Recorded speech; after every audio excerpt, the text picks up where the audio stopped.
Irritable bowel syndrome അഥവാ IBS. ഇന്ന് patients വന്നിട്ട് പറയുന്ന ഒരു ബുദ്ധിമുട്ടാണ് വയറിന് വേദന വരിക, അടിവയറ്റിൽ നിന്നൊക്കെ വേദന വരിക, വയറ് വീർക്കുക, അല്ലെങ്കിൽ ഫുഡ് കഴിച്ചാൽ ഉടനെ തന്നെ ടോയ്ലറ്റിൽ പോകാൻ തോന്നുക, അല്ലെങ്കിൽ ടോയ്ലറ്റിൽ പോകാൻ പറ്റാത്തൊരവസ്ഥ വരിക. ഇത്തരം ലക്ഷണങ്ങൾ ഉണ്ടെങ്കിൽ അത് IBSന്റെ ലക്ഷണങ്ങളാണ്. നമ്മളെ കുടലിൻ്റെ അകത്ത് കുറേ നല്ല ബാക്ടീരിയാസ് ഉണ്ട്.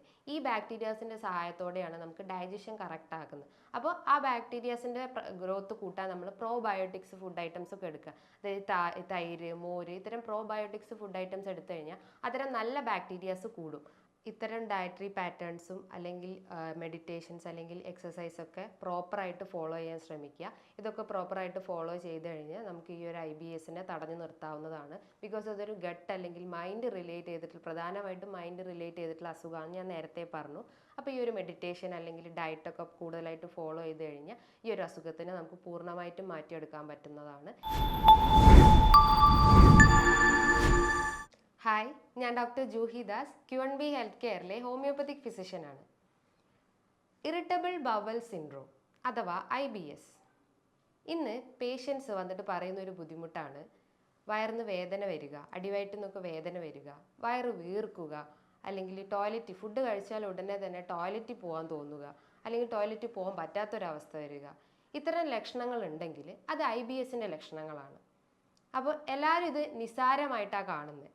അതായത് തുടക്കത്തിൽ ഇങ്ങനത്തെ ഒരു സിംറ്റംസ് കണ്ടു കഴിഞ്ഞാൽ എല്ലാവരും നിസ്സാരമായിട്ടാണ് കാണുന്നത്. അതായത് ഒരു നോർമൽ പ്രോസസ്സ് എന്നാണ് ഉദ്ദേശിക്കുന്നത്. പക്ഷേ ഇതൊരു നിസ്സാരമായി കാണരുത്. ഈ ഒരു ബുദ്ധിമുട്ട് വന്നു കഴിഞ്ഞാൽ പല അസുഖങ്ങളിലേക്കും അത് ലീഡ് ചെയ്യാം. അതായത് Crohn's disease, ulcerative colitis, coeliac disease, ഇങ്ങനെ പല ഗട്ട് റിലേറ്റ് ചെയ്തിട്ടുള്ള അസുഖങ്ങൾ നമുക്ക് വരാം. എന്താണ് ഈ IBS അഥവാ ഇറിറ്റബിൾ ബവൽ സിൻഡ്രോം?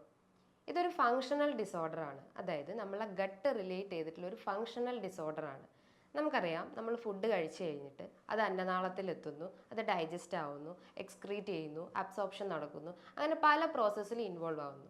അപ്പം ഈ ഒരു പ്രോസസ്സ് കൺട്രോൾ ചെയ്യുന്നത് നമ്മളെ ബ്രെയിനാണ്. ഈ ബ്രെയിനും സ്റ്റൊമക്ക്, ഇൻറ്റസ്റ്റൈൻ, ഇത് തമ്മിലുള്ള ഒരു കണക്ഷൻ വരുമ്പോഴാണ് നമുക്ക് ഡൈജഷനും അബ്സോർപ്ഷനും എക്സ്ക്രീഷനും ഒക്കെ നടക്കുന്നത്.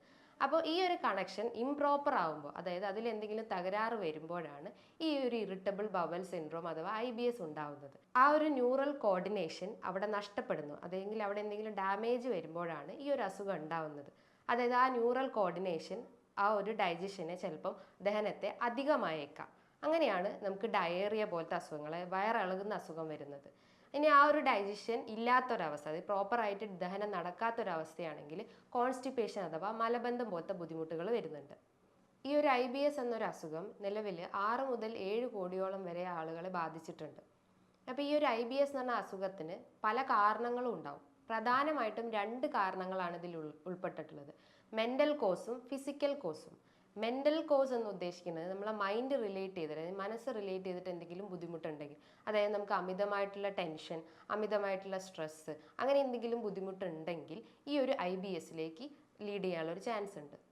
ഞാൻ പറഞ്ഞു മെൻ്റൽ കോസാണ് ഇതിൻ്റെ ഒരു പ്രധാന ഫാക്ടർ എന്ന് പറഞ്ഞു. അപ്പം നമ്മളെ ബ്രെയിൻ കഴിഞ്ഞു കഴിഞ്ഞാൽ കുറേ നെർവ് ഫൈബേഴ്സ് ഉള്ള ഒരു അവയവമാണ് നമ്മളെ സ്റ്റൊമക്ക് അല്ലെങ്കിൽ ഗട്ട്. ഇതിൽ ഉൽപ്പാദിപ്പിക്കുന്ന ഒരു കെമിക്കലാണ്, അല്ലെങ്കിൽ കെമിക്കൽ പ്രൊഡക്റ്റാണ് സെറോട്ടോണിൻ എന്നൊരു മൂഡ് കൺട്രോൾ എന്ന് പറഞ്ഞ ഹോർമോൺ. അല്ലെങ്കിൽ ആ ഒരു കെമിക്കലാണ് നമ്മളെ മൂഡിനെ കൺട്രോൾ ചെയ്യുന്നത്. അപ്പോൾ നമുക്ക് ഗട്ട് റിലേറ്റ് ചെയ്തിട്ട് എന്തെങ്കിലും ബുദ്ധിമുട്ടുണ്ടെങ്കിൽ നമ്മളെ മൂഡ് ആകെ അൺസ്റ്റേബിൾ ആവും, അതായത് മൂഡ് സ്വിങ്സ് വരാം.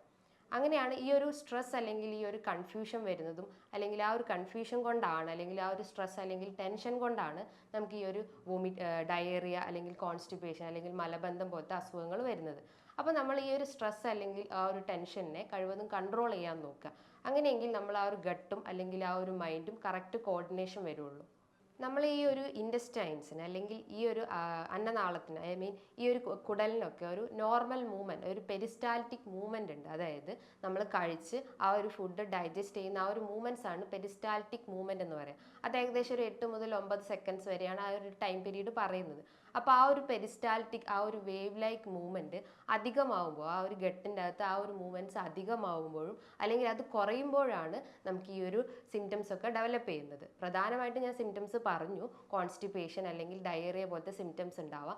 ഇത് കൂടാതെ തന്നെ നമുക്ക് മറ്റ് ബുദ്ധിമുട്ട് എന്ന് പറഞ്ഞു കഴിഞ്ഞാൽ വയറിന് വേദന വരാം, ഫുഡ് കഴിച്ചാൽ ഉടനെ തന്നെ വേദന വരാം, അല്ലെങ്കിൽ വയറ് നിറഞ്ഞിരിക്കുന്ന പോലെ, അല്ലെങ്കിൽ ഒരു ബ്ലോട്ടിംഗ് ഫീലിംഗ് വരാം, അല്ലെങ്കിൽ ഇടയ്ക്കിടയ്ക്ക് ടോയ്ലറ്റിൽ പോകാൻ തോന്നുക, എന്ന് വെച്ചാൽ ഒരു കണ്ടിന്യൂസ് ആയിട്ട് ഫുഡ് കഴിച്ച് അപ്പം തന്നെ ടോയ്ലറ്റിൽ പോകാനുള്ള ഒരു ടെൻഡൻസി വരിക, അല്ലെങ്കിൽ നമുക്ക് മൈൻഡിൽ ഇങ്ങനെ തോന്നും ടോയ്ലറ്റിൽ പോകാനുള്ള ഒരു ശങ്ക പോലെ ഫീൽ ചെയ്യുന്നു, അല്ലെങ്കിൽ മലബന്ധം പോലത്തെ ബുദ്ധിമുട്ടുകൾ വരുന്നു, അതായത് ടോയ്ലറ്റിൽ പോകാൻ പറ്റാത്തൊരവസ്ഥ വരുന്നു. അങ്ങനെ മലബന്ധം പോലത്തെ ബുദ്ധിമുട്ട് വന്നു കഴിഞ്ഞാൽ നമ്മൾ സ്ട്രെയിൻ ചെയ്യും, ടോയ്ലറ്റിൽ പോകുമ്പോൾ കൂടുതലായിട്ട് സ്ട്രെയിൻ ചെയ്യുമ്പം നമുക്ക് ബ്ലീഡിങ് വരാം, അതായത് മലാശയത്തിന് ചുറ്റും ബ്ലീഡിങ് വരാം. അങ്ങനെ ഫിഷർ അല്ലെങ്കിൽ ഫിസ്റ്റുല അല്ലെങ്കിൽ ഹെമറോയിഡ് പോലത്തെ അസുഖങ്ങളിലേക്കും ലീഡ് ചെയ്യാം. ഇത്തരം ലക്ഷണങ്ങൾ നമ്മൾ കണ്ടു കഴിഞ്ഞാൽ സ്റ്റാർട്ടിങ്ങിൽ തന്നെ നമ്മൾ അതിനൊരു ട്രീറ്റ്മെൻറ്റ്, അതായത് ഡോക്ടറെ കൺസൾട്ട് ചെയ്തിട്ട് അതിന് പ്രോപ്പർ ട്രീറ്റ്മെൻറ്റും അതിനനുസരിച്ചുള്ള ഡയറ്റും നമ്മൾ ഫോളോ ചെയ്യണം. ഇനി ഫിസിക്കൽ കോസ് എന്ന് പറഞ്ഞു കഴിഞ്ഞാൽ നമ്മൾ കഴിക്കുന്ന ഭക്ഷണം, അതായത് ഡയറ്റ്, ഫുഡ് ഐറ്റംസിൽ വരുന്ന വ്യതിയാനങ്ങൾ കൊണ്ടാണ് ഈ IBSൻ്റെ ഒരു പ്രധാന കാരണം.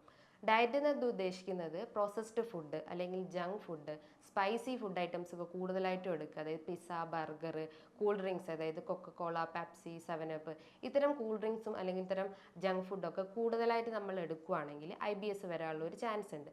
പിന്നെ നമ്മൾ കൂടുതലായിട്ടും കോഫി അല്ലെങ്കിൽ ടീ ഒക്കെ കൂടുതലായിട്ട് എടുക്കുകയാണെങ്കിലും ഈ ഒരു IBS വരാനുള്ള ഒരു ചാൻസ് ഉണ്ട്.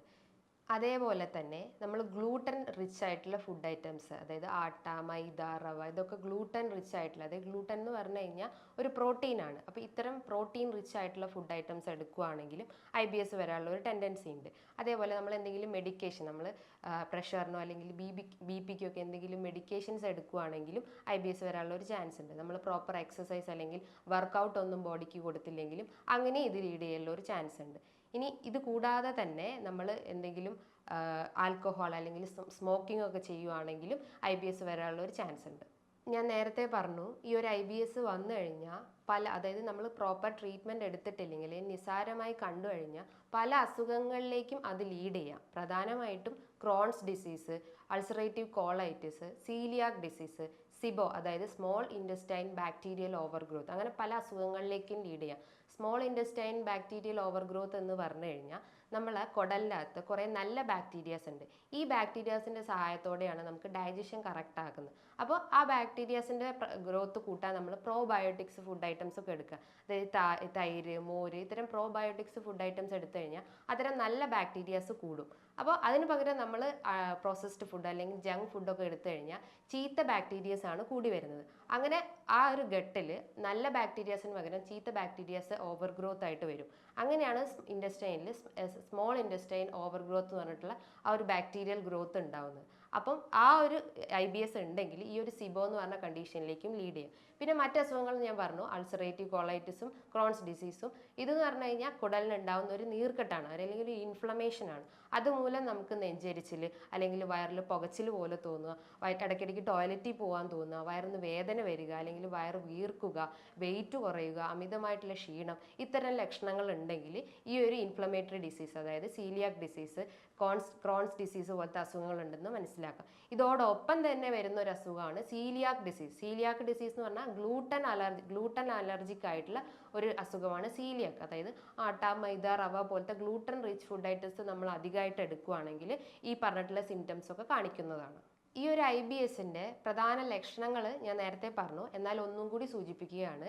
പ്രധാനമായിട്ടുള്ള ലക്ഷണങ്ങളാണ് അമിതമായിട്ടുള്ള നമുക്ക് ക്ഷീണം വരിക, ഒരു ബലഹീനത, പിന്നെ വെയിറ്റ് കുറയുക. നമ്മൾ എത്ര ഫുഡ് കഴിച്ചു കഴിഞ്ഞാലും നമുക്ക് വെയിറ്റ് കുറയുന്ന ഒരവസ്ഥ വരുന്നു. അതേപോലെ തന്നെ കോൺസ്റ്റിപ്പേഷൻ, മലബന്ധം, വയറ്റിൽ നിന്ന് പോകാത്തൊരവസ്ഥ വരുന്നു. അതുമൂലം നമുക്ക് ഫിഷർ, അതായത് മലദ്വാരത്തിന് ചുറ്റും ഒരു മുറിവ് പോലെ വരുന്നു. അങ്ങനെ ബ്ലീഡിങ്ങിലേക്ക് അത് ലീഡ് ചെയ്യുന്നു. ഹെമറോയിഡ്സ്, ഫിസ്റ്റുല, അങ്ങനെ പല അസുഖങ്ങളും ഈ കോൺസ്റ്റിപ്പേഷൻ നിന്ന് തന്നെ വരുന്നു. അതേപോലെ നമുക്ക് വരുന്നതാണ് ഡയേറിയ, അത് ഇടയ്ക്കിടയ്ക്ക് ടോയ്ലറ്റിൽ പോകാനുള്ള ഒരു ടെൻഡൻസി വരിക. അത് 20-30 വട്ടമൊക്കെ കുറേ വട്ടം പോകാനുള്ള ഒരു ടെൻഡൻസി വരുന്നു. വയറിൽ നിന്ന് വേദന വരുന്നു. അതേപോലെ തന്നെ നമുക്ക് വയറ് വീർക്കുന്ന പോലെ തോന്നുന്നു. ഒരു കുറച്ച് ഫുഡ് കഴിച്ചാൽ തന്നെ വയറ് വീർക്കുന്ന പോലെ തോന്നുന്നു. അല്ലെങ്കിൽ ഒരു വയറ് ഫുൾനെസ് അല്ലെങ്കിൽ ഗ്യാസ് കയറിയ ഒരു അവസ്ഥ വരുന്നു. ഇത്തരം ലക്ഷണങ്ങൾ ഉണ്ടെങ്കിൽ ഇതൊരു IBSൻ്റെ ലക്ഷണമാണെന്ന് നമുക്ക് മനസ്സിലാക്കാം. അപ്പോൾ ഇത്തരം ലക്ഷണങ്ങൾ ഉണ്ടെങ്കിൽ നമ്മൾ ഒരിക്കലും ഇത് നിസ്സാരമായി കാണരുത്. എത്രയും പെട്ടെന്ന് തന്നെ ഒരു ഡോക്ടറെ കാണിക്കണം. എന്നിട്ട് അതിനനുസരിച്ചുള്ള മെഡിസിൻസ് എടുക്കണം. അതേപോലെ ഈ IBS ചില ഫുഡ് അലർജിക്ക്, അതായത് എന്തെങ്കിലും ഫുഡിനോട് അലർജി ഉള്ള ആളുകൾക്കും IBS വരാം. അപ്പോൾ അത്തരം ആളുകൾ നമ്മൾ ബ്ലഡ് ടെസ്റ്റ് ചെയ്ത് കഴിഞ്ഞാൽ IgE, അതായത് അലർജി ടെസ്റ്റാണ്. ഈ IgE ടെസ്റ്റ് ചെയ്ത് കഴിഞ്ഞാൽ നമുക്ക് എന്തെങ്കിലും ബോഡി അലർജിക് ആണോ എന്ന് മനസ്സിലാക്കാം. ഈ IBSന് നോർമലി ടെസ്റ്റുകളൊന്നും ഇല്ല, അതായത് ഒരു ഡയഗ്നോസ് ചെയ്യുന്ന ടെസ്റ്റുകളില്ല. നമുക്ക് വേണമെങ്കിൽ ഒരു CT, MRI ഒക്കെ എടുത്തു കഴിഞ്ഞാൽ, അല്ലെങ്കിൽ ഒരു USG എടുത്തു കഴിഞ്ഞാൽ മറ്റെന്തെങ്കിലും അൾസർ ഉണ്ടോ അല്ലെങ്കിൽ വേറെ എന്തെങ്കിലും ബുദ്ധിമുട്ടുണ്ടോ എന്ന് മനസ്സിലാക്കാം. യൂഷ്വലി ഈ ഒരു IBSന് നമുക്ക് ബ്ലഡ് ടെസ്റ്റോ അല്ലെങ്കിൽ മറ്റ് സ്കാനിങ്ങോ ഒന്നും ചെയ്യേണ്ട ആവശ്യമില്ല. കാരണം അതിലൂടെ ഒന്നും നമുക്ക് മനസ്സിലാക്കാൻ സാധിക്കുന്നതല്ല. ബിക്കോസ് ഇതൊരു മൈൻഡ് റിലേറ്റ് ചെയ്തിട്ട്, അതായത് മെയിൻ കോസ് ഞാൻ നേരത്തെ പറഞ്ഞു ഒരു മെൻ്റൽ കോസ് ആണെന്ന് പറഞ്ഞു. 80% നമ്മളെ മൈൻഡ് റിലേറ്റ് ചെയ്തിട്ടുള്ള ബുദ്ധിമുട്ടാണ് ഇത് വന്നിട്ടുള്ളത്. അപ്പോൾ അതുകൊണ്ടാണ് ഈ ഒരു IBS വരുന്നത്. അപ്പം ഈ ഒരു ടെസ്റ്റിലൂടെ ഒന്നും നമുക്ക് അതിൻ്റെ ഒരു എന്താണ് അതിൻ്റെ ഇൻറ്റൻസിറ്റി എന്താണെന്ന് മനസ്സിലാക്കാൻ സാധിക്കില്ല. ഒരു ടെസ്റ്റ് ചെയ്ത് കഴിഞ്ഞാൽ മറ്റെന്തെങ്കിലും അൾസറോ അല്ലെങ്കിൽ വേറെ എന്തെങ്കിലും ഫിഷറോ അല്ലെങ്കിൽ വേറെ എന്തെങ്കിലും പോളിപ്പോ അങ്ങനെ എന്തെങ്കിലും ബുദ്ധിമുട്ടുണ്ടെങ്കിൽ ആ ഒരു ടെസ്റ്റിലൂടെ അങ്ങനെ മനസ്സിലാക്കാൻ പറ്റും. അതായത് നമുക്ക് വയറിൻ്റെ എന്തെങ്കിലും സ്കാനിങ്ങോ അല്ലെങ്കിൽ MRI ഒക്കെ എടുത്തു കഴിഞ്ഞാൽ വേറെ എന്തെങ്കിലും ബുദ്ധിമുട്ടുണ്ടോ എന്ന് അറിയാൻ പറ്റും. ഈ ഒരു IBSന് എന്തൊക്കെയാണ് ഡയറ്ററി മാനേജ്മെൻറ്റ് എന്ന് നോക്കാം. നമ്മൾ ഒഴിവാക്കേണ്ട കാര്യങ്ങൾ ഞാൻ നേരത്തെ പറഞ്ഞു. സ്പൈസി ഫുഡ് അല്ലെങ്കിൽ ജങ്ക് ഫുഡ്, പ്രോസസ്ഡ് ഫുഡ്, അതായത് പിസ്സ, ബർഗർ അല്ലെങ്കിൽ എന്തെങ്കിലും ഫാസ്റ്റ് ഫുഡ് ഐറ്റംസ് ഉള്ള ബിരിയാണി അല്ലെങ്കിൽ സോഫ്റ്റ് ഡ്രിങ്ക്സ് ആയിട്ടുള്ള Coca Cola, Pepsi, 7up cool drinks ഒക്കെ ഉണ്ടെങ്കിൽ അത് ഒഴിവാക്കാൻ നോക്കുക. അതേപോലെ തന്നെ നമ്മൾ ഓവർ മസാലാസ് ചേർക്കുന്ന ഫുഡ്സ് ഉണ്ടെങ്കിൽ അത് ഒഴിവാക്കിയിട്ട് മസാലയൊക്കെ കുറച്ചിട്ട് നോർമൽ രീതിയിൽ കുക്ക് ചെയ്ത് കൊണ്ടുവരാൻ നോക്കുക. അതേപോലെ നമ്മൾ ഒഴിവാക്കേണ്ടതാണ് ഓട്സ് അല്ലെങ്കിൽ കാബേജ്, ബ്രോക്കോളി ഒക്കെ ഉണ്ടെങ്കിൽ അത് ഒഴിവാക്കിയിട്ട് പകരം വേറെ വെജിറ്റബിൾസ് ഇൻക്ലൂഡ് ചെയ്യാം. ക്യാരറ്റ്, ബീട്രൂട്ടൊക്കെ ഇൻക്ലൂഡ് ചെയ്യാൻ നോക്കുക. അതേപോലെ പ്രോബയോട്ടിക്സ് ഫുഡ് ഐറ്റംസ് ഉണ്ടെങ്കിൽ അത് കൂടുതലായിട്ട് ഉൾപ്പെടുത്താൻ നോക്കുക. അതായത് തൈര്, മോര്, യോഗേർട്ടൊക്കെ ഉണ്ടെങ്കിൽ അത് ഉൾപ്പെടുത്താൻ നോക്കുക. അതേപോലെ പ്രധാനമായിട്ട് ഒഴിവാക്കേണ്ട ഒന്നാണ് ചായയും കാപ്പിയും. അതായത് ചായയും കാപ്പിയും കൂടുതലായിട്ട് എടുക്കുന്ന, അതായത് വെറും വയറ്റിലൊക്കെ ചായയും കാപ്പിയും കൂടുതലായിട്ട് എടുക്കുന്ന ആളുകളാണെങ്കിൽ പകരം വെറും വയറ്റിൽ ഒരു ഗ്ലാസ് വെള്ളം കുടിക്കുക. അപ്പം നമ്മളെ ഡൈജഷൻ കുറച്ചുകൂടി കറക്റ്റ് ആവുകയും ടോക്സിൻസ് ഒക്കെ റിമൂവ് ചെയ്ത് നമ്മളെ ഹെൽത്തി ആക്കാൻ ശ്രമിക്കും. അതേപോലെ നമ്മൾ ഒഴിവാക്കേണ്ട ഒരു ഭക്ഷണമാണ് ക്രൂസിഫറസ് വെജിറ്റബിൾസ് ഉണ്ടെങ്കിൽ, ക്യാബേജ് ഐറ്റംസ് ഉണ്ടെങ്കിൽ അത് ഒഴിവാക്കാൻ നോക്കുക. അതേപോലെ ഗ്ലൂട്ടൻ റിച്ച് ആയിട്ടുള്ള ആട്ട, മൈദ, റവ അല്ലെങ്കിൽ മറ്റ് വീറ്റ് ഐറ്റംസ് ഒക്കെ ഉണ്ടെങ്കിൽ, ബ്രെഡ് അതൊക്കെ ഉണ്ടെങ്കിൽ ഒഴിവാക്കാൻ നോക്കുക. പകരം നമ്മൾ പ്രോട്ടീൻ റിച്ച് ആയിട്ടുള്ള ഫുഡ് ഐറ്റംസ് എടുക്കുക. നിങ്ങൾ ഫിഷ് നന്നായി കഴിക്കുക. ഫിഷിൻ്റെ അകത്ത് കൂടുതലായിട്ട് omega-3 ഫാറ്റി ആസിഡ്സ് ഉണ്ട്. അതേപോലെ ചിക്കൻ്റെ അകത്ത് ഒഴിവാക്കേണ്ടതാണ് red meat, pork, beef, mutton അതൊക്കെ ഉണ്ടെങ്കിൽ ഒഴിവാക്കാൻ നോക്കുക. അതേപോലെ തന്നെ 2-3 കോഴിമുട്ട കഴിക്കുന്നതുകൊണ്ടും കുഴപ്പമില്ല. അതൊരു പ്രോട്ടീൻ റിച്ച് ആയിട്ടുള്ള ഫുഡാണ്. അത് ഡെയിലി കഴിക്കുന്നതുകൊണ്ടും കുഴപ്പമൊന്നുമില്ല. ഇതൊക്കെയാണ് ഡയറ്ററി പാറ്റേൺസ്. ഇനി ഇതോടൊപ്പം തന്നെ നമ്മൾ ഒരു വർക്കൗട്ട് അല്ലെങ്കിൽ യോഗ, മെഡിറ്റേഷൻസ് ഒക്കെ മെയിൻറ്റെയിൻ ചെയ്യുക. യോഗ, മെഡിറ്റേഷൻ എന്ന് പറയുമ്പോൾ ബ്രീത്തിങ് എക്സസൈസ് ചെയ്യുക. അതൊരു 5 to 10 മിനിറ്റ്സ് ഒക്കെ ബ്രീത്തിങ് എക്സസൈസ് ഒക്കെ ചെയ്യുക. അപ്പോൾ നമ്മളെ ആ ഒരു മെൻ്റൽ ടെൻഷൻ അല്ലെങ്കിൽ സ്ട്രെസ്സ് കഴിവതും കുറയ്ക്കാൻ പറ്റുന്നതാണ്. ഇത്തരം ഡയറ്ററി പാറ്റേൺസും അല്ലെങ്കിൽ മെഡിറ്റേഷൻസ് അല്ലെങ്കിൽ എക്സസൈസ് ഒക്കെ പ്രോപ്പറായിട്ട് ഫോളോ ചെയ്യാൻ ശ്രമിക്കുക. ഇതൊക്കെ പ്രോപ്പറായിട്ട് ഫോളോ ചെയ്ത് കഴിഞ്ഞാൽ നമുക്ക് ഈ ഒരു IBSനെ തടഞ്ഞു നിർത്താവുന്നതാണ്. ബിക്കോസ് അതൊരു ഗട്ട് അല്ലെങ്കിൽ മൈൻഡ് റിലേറ്റ് ചെയ്തിട്ടുള്ള, പ്രധാനമായിട്ടും മൈൻഡ് റിലേറ്റ് ചെയ്തിട്ടുള്ള അസുഖമാണ് ഞാൻ നേരത്തെ പറഞ്ഞു. അപ്പോൾ ഈ ഒരു മെഡിറ്റേഷൻ അല്ലെങ്കിൽ ഡയറ്റൊക്കെ കൂടുതലായിട്ട് ഫോളോ ചെയ്ത് കഴിഞ്ഞാൽ ഈ ഒരു അസുഖത്തിനെ നമുക്ക് പൂർണ്ണമായിട്ടും മാറ്റിയെടുക്കാൻ പറ്റുന്നതാണ്. ഇതുമായി ബന്ധപ്പെട്ട് എന്തെങ്കിലും സംശയങ്ങൾ ഉണ്ടെങ്കിൽ താഴെ കാണുന്ന നമ്പറിൽ കോൺടാക്റ്റ് ചെയ്യാവുന്നതാണ്. ഇനിയും മറ്റൊരു വീഡിയോയുമായി വീണ്ടും കാണാം. താങ്ക്